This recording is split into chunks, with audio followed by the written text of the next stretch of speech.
দেখুন, মানে ডিএসকালেশনের পরিস্থিতি কত তাড়াতাড়ি আহ, একটা কনক্লুশনের জায়গায় আসবে কি না আসবে সেটা তো এখনো যেভাবে দুপক্ষ মিলিটারিলি একে অপরের দিকে এক্সচেঞ্জ করছে, তারপরে আমার মনে হয় যে আহ, এটা বোধহয় আরেকটু টাইম নেবে এই সিজফায়ারের বোধহয় একটা কনক্লুডিং ফেজে আসতে।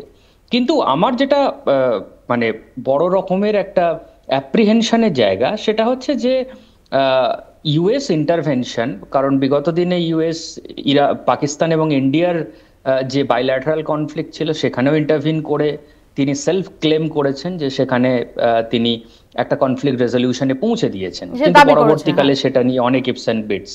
কিন্তু ইরান এবং ইসরায়েলের ক্ষেত্রে যেটা হচ্ছে এই যুদ্ধটা কিন্তু অনেকটাই, যেটা আমি মনে করি যে এটা একটা এটা it's a historical fight.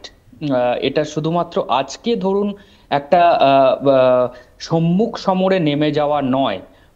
Iran এবং Israel, they are also ideological opponents, এটা আমাদের মাথায় রাখতে হবে।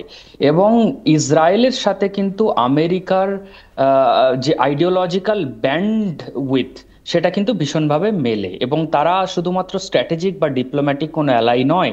ইসরায়েল এবং আমেরিকা, সে জর্জ বুশ থাকুক, সে ওবামা থাকুক, সে আপনার ট্রাম্প থাকুক, বা নেতানিয়াহু প্রেসিডেন্ট প্রাইম মিনিস্টার থাকুক।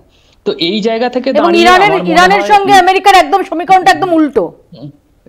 একেবারে উল্টো। এর অন্যতম কারণ, আমরা যারা আন্তর্জাতিক সম্পর্ক পড়ি বা পড়াই, তারা অনেকদিন আগে একটি ইম্পর্ট্যান্ট বই পড়েছি, clash of civilisations by Samuel Huntington.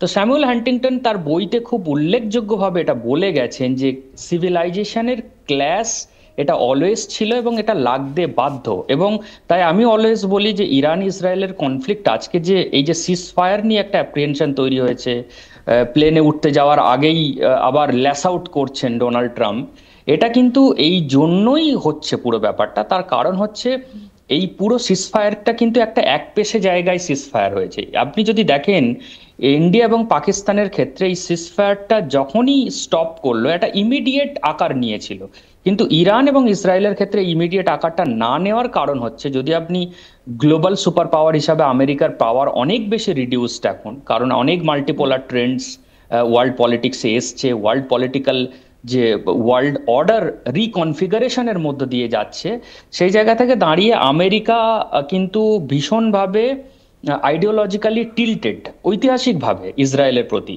কিন্তু ইরান তো একটা ওয়ান্ডেড এই মুহূর্তে টাইগার।